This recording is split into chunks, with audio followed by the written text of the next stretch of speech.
Hi, welcome to the Be Well video blog. Be Well stands for Behavioral Health, Wellness, Environments for Living and Learning. Today on the vlog, we have with us Dr. Zim Okoli, the program's director, to discuss evidence-based practice. Hi, Dr. Okoli. Hi, Chloe, and hi, everyone. Yeah, thank you so much for being with us. Our first question for you is, what is evidence-based practice? Well, just like it says, evidence-based practice is about having evidence and putting it into our practice. It's really about understanding how we do things as practitioners, especially nurses. I'm a nurse, and how we evaluate our practices to make sure that it's based on the most credible scientific evidence. Thank you. And how is research different from evidence-based practice? So some people conceptualize evidence-based practice as being an umbrella, and you can have research evaluation under that umbrella.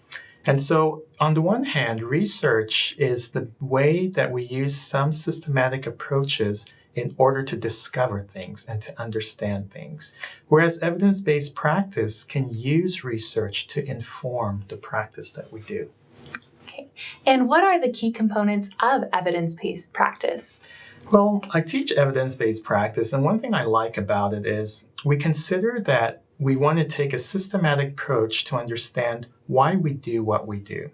And sometimes the first step in a systematic approach is to go to the literature to understand what other people have studied concerning a topic of interest. So we first have a question that we're interested in. We go to the literature to see what others have done with that question. And then we find ways to either conduct a research study or we actually implement something and we evaluate it to see what our outcomes are. Okay. Yeah. Very cool. So how does why does evidence-based practice matter? Well, evidence-based practice really matters. I'll give you an example using psychiatric practice. In the 50s, 60s, they discovered that if you took a pickaxe and drilled through somebody's eye, you could actually get the person to behave in a docile manner. Mm-hmm. And this was what we called lobotomies. Okay, so lobotomies were based on some studies they had done with monkeys, and they decided just to translate those studies into humans. And as we now know, that was not evidence-based practice. No. And so evidence-based practice matters because it questions if we can improve upon what we're doing and by how we can improve upon it so that we have the best health care for our patients possible. Very interesting. And how can someone tell if their existing program is evidence-based? So I'll use two terms. One of them is if something is based on evidence. Sometimes we don't yet have enough research or enough practices to tell us if what we're doing is evidence-based. But we do have enough research and practices out there that we can base some of our practices upon. Mm-hmm. So we call those things, practices based on evidence. As many people begin to do those practices, replicate them, then we get a good pool of research studies or evidence out there that we can then look to see if it has consistent outcomes based on what we want to see.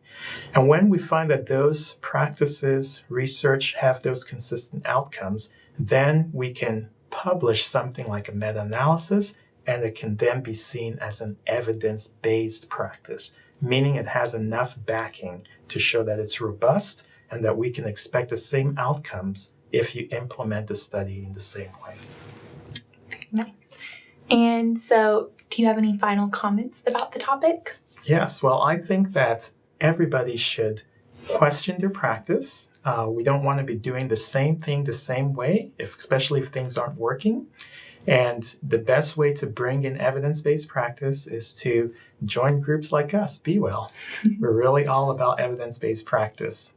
Interested in learning more? Check out our website at www.bhwell.uky.edu. Thank you for tuning in to the Be Well vlog, where behavioral health is our priority. See you next time.